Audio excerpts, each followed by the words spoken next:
மக்களே, வணக்கம் வணக்கம். எப்போதும் போல தான் நம்ம சேனலை சப்ஸ்கிரைப் பண்ணிவிடுங்க, பெல் பட்டன் ப்ரெஸ் பண்ணிவிடுங்க, டைம் இருந்தால் வீடியோ பாருங்கள், ஷேர் பண்ணுங்கள். ஸோ என்ன பார்க்க போகிறோம்னா, நம்ம தமிழக அரசியல் தான், நம்ம விஜய் சிஎம் தான்.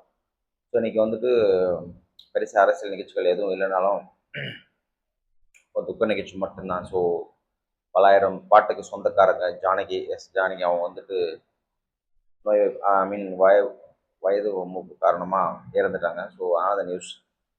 ஸோ அவங்க ஜானகி வந்துட்டு இந்த மைசூரில் பார்த்தீங்கன்னா நல்லடக்கம், போலீஸ் மரியாதையோட நல்லடக்கம் பண்ணிட்டாங்க. ஸோ அந்த நிகழ்ச்சி தான் வந்துட்டு எல்லாருமே இன்னைக்கு வந்துட்டு அதான் அவங்களோட நிகழ்ச்சி தான் மெயினாக வந்துட்டு எல்லாரும் பார்க்கப்படுகிறது. ஸோ வந்து ஒரு சோக நிகழ்ச்சி தான். ஸோ அவங்க வந்துட்டு அவங்களோட சொந்த குரலால் பல மாநிலங்கள்லாம் வந்து பாட்டு பாடிட்டுருக்காங்க. ஸோ பலாயிரம் பாட்டு கிட்டத்தட்ட 40,000 45,000 பாட்டு சொல்கிறாங்க. ஸோ அவங்க இவ்வளோ பாட்டு பாடுறாங்கன்னா பெரியும் ஒரு சாதனை தான்.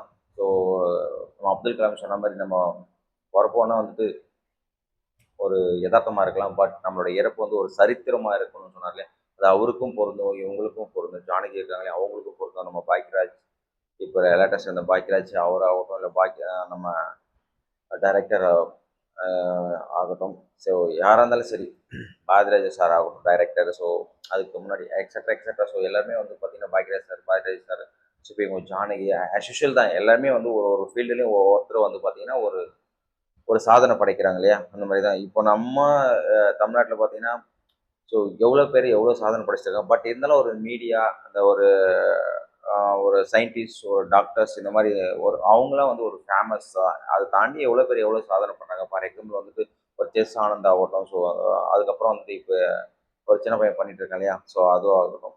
எல்லாருமே வந்துட்டு இப்போட போயிட்டு வேர்ல்டு ரெக்கார்ட் பண்ணிட்டு வந்துட்டு ஆனந்த் சம்திங் அந்த பையன் பேரும். ஸோ பேர் மறந்துச்சு. ஸோ அந்த பையனும் பார்த்தீங்கன்னா பிரக்யானந்தா. ஸோ இவரும் பற்றி இந்த பக்கம் ஆனந்த், பிரக்யானந்தா அந்த பையன் போயிட்டு ஸோ வேர்ல்டு ரெக்கார்ட் பண்ணிட்டு வேர்ல்டு சாம்பியனு 4 முறை 5 முறை வின் பண்ணிட்டான். அதனால் வந்துட்டு 4 5 முறை வின் பண்ணியிருந்தாலே வந்துட்டு அந்த பையனுக்கு இந்த பையன் போயிட்டு ஸோ பிரக்யானந்தா வந்துட்டு வின் பண்ணிட்டு வந்து ஸோ நம்ம சிஎம் சார் வந்துட்டு பரிசு தொகையும் கொடுத்தாரு. எல்லாருக்குமே தெரியும். ஸோ இதுவும் ஒரு சாதனை தான். பட் எல்லாமே அது மாதிரி மீடியாவில் வந்து எல்லாருமே ஒவ்வொரு சாதனை படைக்கிறாங்க. ஸோ அந்த வயசில் வந்து ஜானகி வந்து பார்த்தீங்கன்னா அவங்களோட இறப்பு வந்து ஒரு சாதனையாக இருக்கணுன்றது அவங்க பண்ணாங்க. ஸோ அதையும் தாண்டி தான் வந்துட்டு எல்லாரும் இருக்காங்க. பட் எவ்வளோ சாதனை பண்ணுறாங்க. பட் மீடியா, சினிமா, இந்த மாதிரி ஸ்போர்ட்ஸ், இந்த மாதிரி எக்ஸட்ரா இவங்க எல்லாமே பார்த்தீங்கன்னா வேர்ல்டு கப் வந்து நடந்துட்டு இருக்கு. அதில் வந்துட்டு பார்த்தீங்கன்னா ஒரு கோல் போகிறதுக்கு அவங்க தனித்தனியாக முயற்சி பண்ணாங்க. ஏன்னா அது வந்து ஒரு ஃபேமஸ். அந்த கோல்டில் யார் சிறப்பாக விளையாடுறாங்க அப்படின்னு சொல்லி நம்ம கிரிக்கெட் எடுத்தீங்கன்னா இப்போ வந்துட்டு சச்சின் எவ்வளோ ஃபேமஸாக இருக்கோ அது மாதிரி தான். ஸோ அந்த மாதிரி ஒவ்வொருத்தரும் ஒரு சாதனை. ஸோ அதுக்கப்புறம் வந்தது தோனி ஆகட்டும், விராட் கோலி ஆகட்டும், எக்ஸட்ரா எவ்வளோ பேர் இருக்காங்க. இப்போ இருந்த 15 வயசு பையன் இருக்கான், ஆடிட்டு இருக்கானே. ஸோ அந்த பையன் ஐபிஎல்ல நல்லா வந்துச்சு. ஆனாலும் இப்போ வந்து 2020 மேட்ச்சில் வந்து ஆல் அவுட் ஆகிட்டாங்க. ஸோ இது வந்து சாதனைகள் கூடும் குறையும். பட் லாஸ்ட்டாக இறக்கும்போது இப்போ எம்ஜிஆர் பற்றி நம்ம பேசுகிறோம். அவரு திரைத்துறையில் அவ்வளோ சாதனை படைச்சிருந்தார். ஸோ ஒவ்வொருத்தரும் ஒரு சாதனை படைச்சிருக்காங்க. ஸோ அது மாதிரி ஜானிக்கு வந்துட்டு ஒரு பெரிய சாதனை தான். அரசியலில் பார்த்தீங்கன்னா நம்ம கலைஞர் ஆகட்டும், எம்ஜிஆர் ஆகட்டும், இப்போ ஜெயலலிதா ஆகட்டும், இவங்க எல்லாருமே ஒரு சாதனை படைச்சவங்க. அண்ணா ஆகட்டும், இல்லை காமராஜர் ஆகட்டும், எல்லாமே ஒரு சாதனை. ஸோ எதுக்கு சொல்ல வரேன்னா, ஸோ எல்லாருமே அதுதான். பிறப்போ ஒரு எதார்த்தமாக இருந்தாலும் இறப்பு வந்து ஒரு சாதனையாக இருக்கும். அது எல்லாருக்குள்ளேயும் இருக்க தான் சார். நம்ம ஏதாவது ஒரு சாதனை பண்ணுவோமே அப்படின்ட்டு எல்லாருக்கும் ஒரு எண்ணம் இருக்கும். அது அமையதை பொறுத்து தான் இருக்குது. சாதனை பண்ணாலும் அது வெளியில் தெரியறது ரொம்ப பெரிய கஷ்டம் தான் இருக்குது. சரி, பொறுத்து பார்ப்போம். இப்போ என்ன பார்க்க போனால் மெயினாக வந்துட்டு சாதனைகள் நடப்பதில் நிகழ்த்தப்படுகிறது. அவங்கவுங்க முயற்சியால் சாதனை நிகழ்த்தப்படும். அது நம்மளோட திறமை பொறுத்து இருக்குது. ஸோ ஆக்சுவலாக வந்து பார்த்தீங்கன்னா நம்ம விஜய் அண்ணா வந்துட்டு ஒரு சாதனை தான் படைச்சிருக்காருன்னு வச்சுக்கோங்களேன். ஸோ 50 ஆண்டு காலம், 75 ஆண்டு காலம் கட்சிலாம் வந்து உடச்சி எரிஞ்சு இப்போ வந்துட்டு விஜய் அண்ணா வந்துட்டு நம்ம சிஎம்மாக உட்காந்துட்டு இருக்காரு. ஸோ நல்லாட்சியும் பண்ணிட்டு இருக்காரு. நல்லாட்சி பண்ணிட்டு இருக்காரு. போதை இல்லா தமிழகம், ஸோ லஞ்சம் இல்லா தமிழகம். மெயினாக வந்து லஞ்சமே இல்லைன்னு தான் இப்போதைக்கு எல்லாமே பேசுகிறாங்க. பரவாயில்ல, லஞ்சம் குறைக்கப்பட்டிருக்கு, லஞ்சம் இல்லை அப்படின்ற மாதிரி. லஞ்சம் இல்லா தமிழகம், பெண்கள் பாதுகாப்பு, புதிய எக்ஸட்ரா மக்கள் பாதுகாப்பு, புதிய திட்டங்கள் எல்லாமே வகுத்துட்டு இருக்காங்க. ஸோ இப்போ அடுத்தது வந்து பார்த்தீங்கன்னா தாய்மாமன் திட்டம் மோதிரமும் வரப்போகுது. ஸோ எக்ஸட்ரா சுமார் இது மாதிரி எல்லாமே பண்ணிட்டு இருக்காங்க. பட் இருந்தாலும் ஆங்கங்கே குற்றங்கள் இருக்கத்தான் செய்யுது. பட் இதையும் வந்துட்டு நிவர்த்தி பண்ணுவாங்க கொஞ்சம் கொஞ்சமாக. ஸோ என்னதான் விஜயனை வந்து ஸ்ட்ராங்காக சட்டங்கள் கொண்டு வந்தாலும் அங்கங்கே வெட்டு குத்து கொலை நடக்க தான் செய்யுது. பெண்கள் பிரச்சனை வரதான் செய்யுது. சட்டம் ஒழுங்கு சீரடைய தான் செய்யுது. அங்கங்கே வெட்டிக்கிறாங்க. நேற்று கூட அரசியலில் ஏடிஎம்கே ஆளுங்க அவங்க சிவிகே சண்முகமோட சப்போர்ட் ஆளுங்க, எதிர்கட்சி ஆளுங்க இவங்க எல்லாமே அடிச்சுக்கிறானுங்க. ஸோ ஒன்றுக்கு ஒன்று வெட்டிடுறாங்க. ஸோ இப்போ லேட்டஸ்ட்டாக 2 நாளைக்கு முன்னாடி ஒரு ரெட்டம் ரெட்டை கொலை நடந்துச்சு. ஐ மீன் அப்பா பையனை கொண்டுட்டானுங்க. ஸோ நிறைய வந்து இப்போ கேட்டால் பழிக்கு பழி நடந்து லேட்டஸ்ட்டாக அந்தந்த விஷயங்கள் நடந்துகிட்டே தான் இருக்குது. குற்றங்கள் நடந்துகிட்டே தான் இருக்குது. கொஞ்சம் கொஞ்சமாக தான் குறைக்கப்படுகிறது. ஒயின் ஷாப் பிரச்சனை குறைஞ்சிருக்கு. ஸோ ஊழல் பிரச்சனை குறைஞ்சிருக்கு. ஸோ மக்கள் பாதுகாப்புக்கு என்ன பண்ணணுமோ அதை வந்து போலீஸாரும் சரி அரசாங்கம் அப்படி ஒவ்வொருத்தரும் ஸ்டெப் எடுத்துகிட்டே தான் இருக்காங்க. ஸோ ஸ்டெப் எடுத்துகிட்டே இருந்தாலும் சட்டங்கள் கடுமையான சட்டங்கள் இருந்தாலும் போலீஸ் அவங்கவுங்க வேலையை பார்த்தாலும் மக்கள் வந்துட்டு ஒற்றுமையாக இருந்தால் மட்டும்தான் எந்த பிரச்சனையுமே தீர்க்க முடியும். சட்டத்திட்டங்கள் ஸ்ட்ராங்காக இருந்தாலும் மக்கள் பிரச்சனை குறைக்கணும்னா மக்கள் ஸ்டெப் எடுக்கணும். மக்கள் எப்போவுமே வந்துட்டு ஒரு பக்கமாக இருந்தால் மட்டும்தான் அது நடக்கும். மக்கள் பிரிஞ்சு பிரிஞ்சு அவங்க தனித்தனியாக இருக்காங்க. ஒரு கட்சியிலேயே வந்துட்டு ஏடிஎம்கே தனியாக, டிஎம்கே தனியாக, டிவிகே தனியாக, எக்ஸட்ரா எக்ஸட்ரா மற்ற கட்சியில் ஒரே கூட்டணியாக சேர்ந்து செயல்படுறது ரொம்ப கஷ்டம் தான். இப்போது எதுக்குன்னா இப்போ ஒரு மேகதாது பிரச்சனை இருக்குது. அந்த மேகதாது பிரச்சனையை எப்படி தீர்க்கணும் அப்படின்றது விஜயனை வந்து தெளிவாக சொல்கிறார் கரூர் மீட்டிங்கில். சும்மா பேசி பேசி பேசி ஒன்றும் பிரயோஜனம் இல்லை. ஸோ மேகதாது பிரச்சனை நம்ம வந்து பேசி தான் தீர்க்கணும். ஸோ வந்துட்டு எதுக்கேற்றாலுமே வந்துட்டு என்னை தொட்டு பாரு, இது பாரு, அதை பாரு, என்னால் முடியும், நான் யார் தெரியுமா, நீ யார் தெரியுமா அப்படின்ற மாதிரி ஒரு ஒரு ஒரு சுச்சுவேஷன் கொண்டு வரக்கூடாது. மேகதாது அணை இப்படி தான் பிரச்சனை தீர்க்கணும், இப்படி தான் பிரச்சனை தீர்க்கணும். ஸோ அந்த விஷயத்தில் வந்து நாங்கள் வந்துட்டு கரெக்டாக பண்ணுவோம் அப்படின்ற மேகதாது பிரச்சனை விஜயனை எப்படி டீல் பண்ணுன்றதை முடிவு பண்ணியிருந்தேன். அதுக்கான சட்டத்திட்டங்கள் முறையாக சட்டத்திட்டங்கள் எப்படி கொண்டு போய் நாங்கள் முடிப்போமோ அப்படி முடிப்போம் அப்படின்னு பக்காவாக சொல்லியிருக்காரு. ஸோ நல்லாட்சி போயிட்டு இருக்கு. இப்போதைக்கு குற்றங்கள் கொஞ்சம் எனக்கு தெரிஞ்சு குறைஞ்சிருக்கு. ஊழல் சுத்தமாக வந்து நிறைய குறைஞ்சிருக்குன்னு சொல்கிறாங்க. ஸோ விஜயனாவே வந்து அவ்வளோ சீக்கிரம் சொல்ல மாட்டார். ஸோ ஊழல் குறைஞ்சிருக்கு. ஸோ மற்றபடி வந்துட்டு மற்ற குற்றங்கள் அவங்கங்க போலீஸ் வந்து தேடிட்டு தான் இருக்காங்க. ஸோ இப்போ பவர் கட் கூட பார்த்தீங்கன்னா திட்டமிட்டு தான் வந்துட்டு நம்ம தமிழக அரசு மேலே வந்துட்டு பாலிசி அதுவும் பவர் கட் அங்கேயும் கொஞ்சம் கொஞ்சம் கட் செய்யப்படுகிறது. ஸோ சம்மர் குறைய குறைய மழைகள் வந்துச்சுன்னா மழை ரெயின் ஸ்டார்ட் ஆச்சுன்னா ஸோ ஆஸ் யூஷுவல் நடக்கும். எங்கேயாவது இப்போ தொடர் பிரச்சனை இபி பிரச்சனை இருக்குன்னா அங்கே வந்துட்டு கண்டிப்பாக வந்துட்டு அது பிளான் பண்ணி தான் பண்ணுறாங்கன்னு சொல்லிட்டு அரசாங்கம் டிக்ளேர் பண்ணிட்டாங்க. ஸோ அது வந்து இயற்கை நடக்கிறதுல ஸோ செயற்கை அங்கே வந்து நடத்தப்படுகிற இபி பிரச்சனை நடத்தப்படுகிறதுன்ற மாதிரி தான் வந்துட்டு நிர்மல்குமார் இபி அப்படி சொல்லியிருக்காரு. ஸோ இதெல்லாம் தாண்டி ஒரு நல்லாட்சி வந்து செட் ஆகி போயிட்டு இருக்கு. ஸோ ஆனாலும் விஜயன் ஆட்சி ஆரம்பித்து கட்சி ஆரம்பித்து ஆட்சி பிடிச்சிட்டாருன்னு சொல்லிட்டு பல பேர் பல விதமாக பொறாமையில் இருந்தாலும் புது புது கட்சிகள் வரதான் செய்து புது புது அணிகள் வந்து ஜாயின் பண்ணிட்டு தான் இருக்காங்க. விஜயன கட்சி வந்து பயங்கர ஸ்ட்ராங் ஆகிட்டு இருக்கு. அது மாதிரி மக்கள் செல்வாக்கு விஜயனுக்கு குறைவே இல்லைன்னு தான் சொல்லணும். கரூர் மீட்டிங்கை பொறுத்த வரைக்கும் அவ்வளோ கூட்டம் வருது, அவ்வளோ பேர் வராங்க. ஸோ வந்துட்டு கட் அண்ட் ரைட்டாக இருக்கணும் அப்படின்ற மாதிரி அவர் ரூல்ஸ் தான் பேசுகிறார். ஸோ நாங்கள் திட்டமிட்டு எந்த பிளானும் பண்ணல. ஸோ அதுவாக நடந்தது. ஆனால் எங்கள் மேலே பழிய போட்டாங்க. கரூர் பிரச்சனை முழுக்க முழுக்க காரணம் முன்ன இருந்த தமிழக அரசாங்கம் டிஎம்கே தான் அப்படின்னு சொல்லிட்டு. ஸோ இதெல்லாமே நல்லாட்சி ஒரு பக்கம் போயிட்டு இருந்தால் இன்னைக்கு வந்து பார்த்தீங்கன்னா வி த லீடர்ஸ் அப்படின்னு சொல்லிட்டு அண்ணாமலையோட மாநாடு பொள்ளாச்சியில் வந்து மாநாடு ஸ்டார்ட் பண்ணியிருக்காங்க. ஸோ மாநாடு மீட்டிங்கில் பார்த்தீங்கன்னா என்ன பேச போகிறான்றது பொறுத்து தான் பார்ப்போம். ஈவினிங் தான் வந்துட்டு அந்த லீடர் அதாவது அண்ணாமலை வந்துட்டு வந்து பேச போகிறாருன்னு நினைக்கிறேன். ஸோ அவருக்கு என்ன சொல்கிறது, போதையில்லா தமிழகம், போதை ஒழிப்போம், போதையில்லா தமிழகம், மதுவை தடுப்போம் அப்படின்ற மாதிரி. ஸோ போதையில்லா தமிழகம், ஸோ மக்களுக்கு நல்லது பண்ணுவோம், மாறுவோம், மாற்றுவோம். ஸோ அப்படின்ற மாதிரி அவரோட கொள்கையோட வராது. இதுக்கு முன்னாடி வந்துட்டு ஐபிஎஸ் இருந்தார், எல்லாருக்கும் தெரியும்.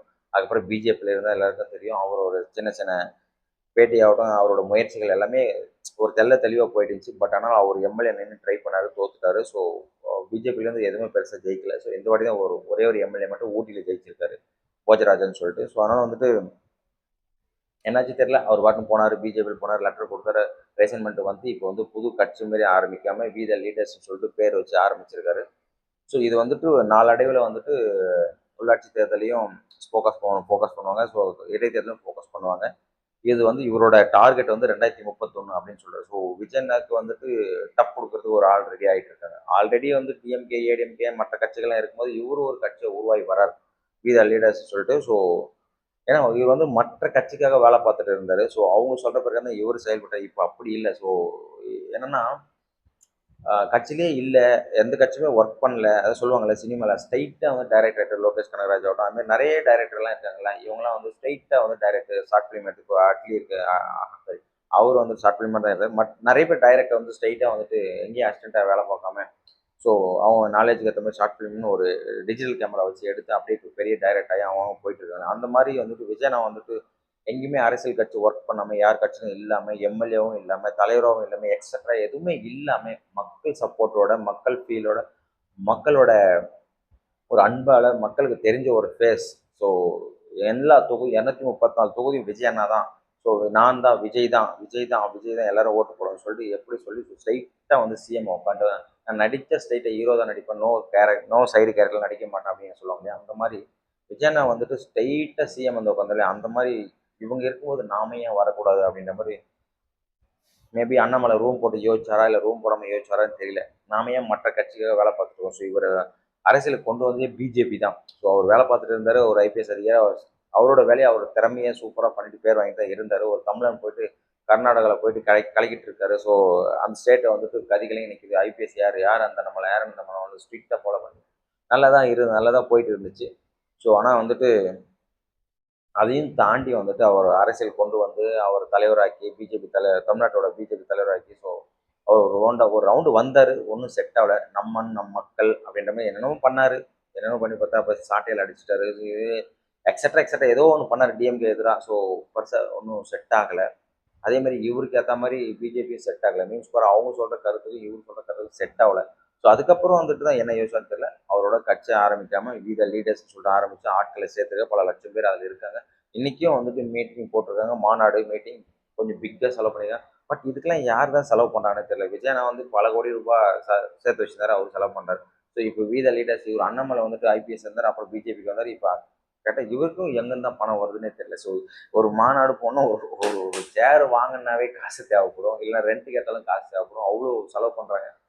ஸோ மேபி பணங்கள் அரசியல்னு போனால் பணம் ஆட்டோமேட்டிக்காக வந்துடும். ஒரு கட்சி ஆரம்பிச்சு ஒரு கட்சி தலைவன் ஆகிட்டா ஆட்டோமேட்டிக்காக பணம் எங்கிட்ட வருதுன்னு தெரியல. ஸோ ஜாலியாக இருக்காங்க, இருக்கவும் செய்கிறாங்க. ஸோ சீமான் எடுத்துக்க எந்த வேலையும் கிடையாது, திருமாவளவன் எந்த வேலையும் கிடையாது.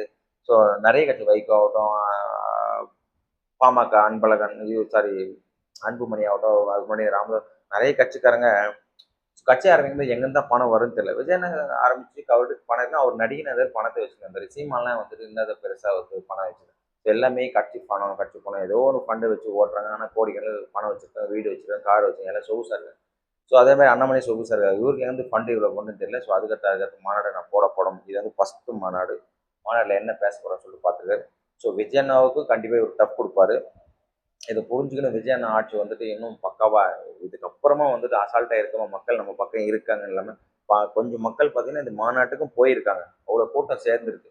இவங்க எல்லாமே காசு கொடுத்துன்னு கூட்டமே கிடையாது. இவருக்கும் சேர்ற கூட்டம் தான். அதே ஜென்சி இளைஞர்களாகட்டும், வயசானவங்களாகட்டும், middle class, low class, middle எல்லாமே வந்து பார்த்தீங்கன்னா பொள்ளாச்சி மீட்டிங் இது வித லீடர்ஸ் பார்த்தீங்கன்னா கூட்டம் கூடி இருக்காங்க.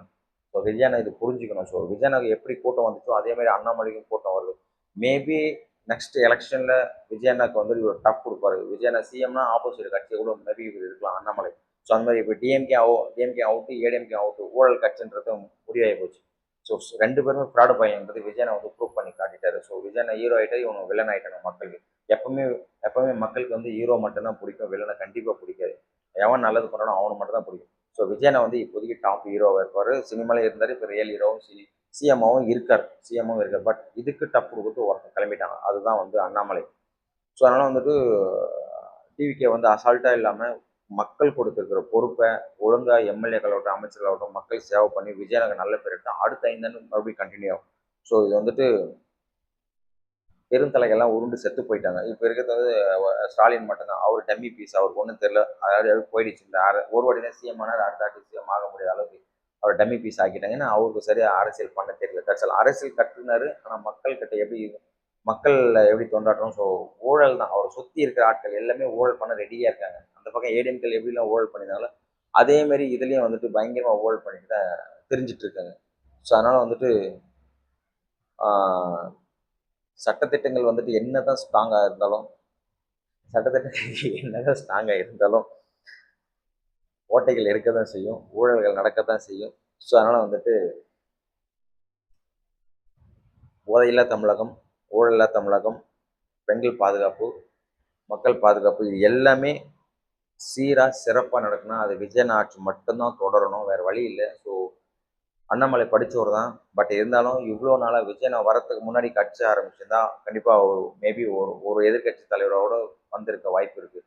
பட் இப்போ விஜயனை வந்துட்டு ஜெயிச்சு வந்து எம்எல்ஏ உட்காந்துட்டு எந்த நேரத்தில் இவர் வந்துட்டு கொடி பிடிச்சிட்டு வரும்போது கொஞ்சம் கஷ்டமான விஷயம் தான். மக்கள் வந்து கன்ஃபியூஷன் ஆகும். ஸோ இது அண்ணாமலை நல்லவர் தானே, அண்ணாமலைக்கும் ஒரு வாய்ப்பு கொடுக்கலாமா அப்படின்ற மாதிரி ஒரு கேள்விக்குறி வரும். ஸோ என்ன பண்ணுறது அப்படின்னு சொல்லிட்டு. ஸோ இதுக்கப்புறம் ஃப்யூச்சரில் கண்டிப்பாக டிஎம்கே ஓரம் கட்டப்படும், ஏடிஎம்கே ஓரம் கட்டப்படும்.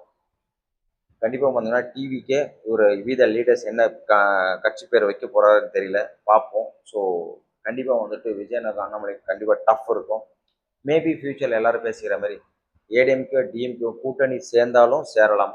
3 கட்சி தட்சல் அவ்வளோதான். எப்போதும் போல் தமிழ்நாட்டில் 3 கட்சி இருக்க வாய்ப்புகள் இருக்குது. ஸோ பொறுத்திருந்து பார்ப்போம். எந்த கட்சி வந்தாலும் மக்களுக்கு நல்லாட்சி பண்ணுறதா இருக்கணும். ஸோ விஜய் அண்ணா வந்துட்டு கண்டிப்பாக ஒரு சரித்திரம் படைப்பார், விட்டு கொடுக்க மாட்டார். அவருக்கு தெரியும் எப்படி கொண்டு போகணும்னு சொல்லிட்டு. இப்போதைக்கு அரசாங்கம் அவர் கையில் தான் இருக்கு, அவர் தான் சிஎம். நல்லாட்சி தொடரனா நம்ம விஜயன் ஆட்சி தொடரட்டும், பொறுத்திருந்து பார்ப்போம். யாரை எதிர்த்து வந்தாலும் துவம்சம் பண்ணிட்டு விஜயனை போயிட்டே இருப்பார் நம்ம தலைவர், டிவிகே தலைவர் விஜயண்ணா. நல்லாட்சி தொடரட்டும்.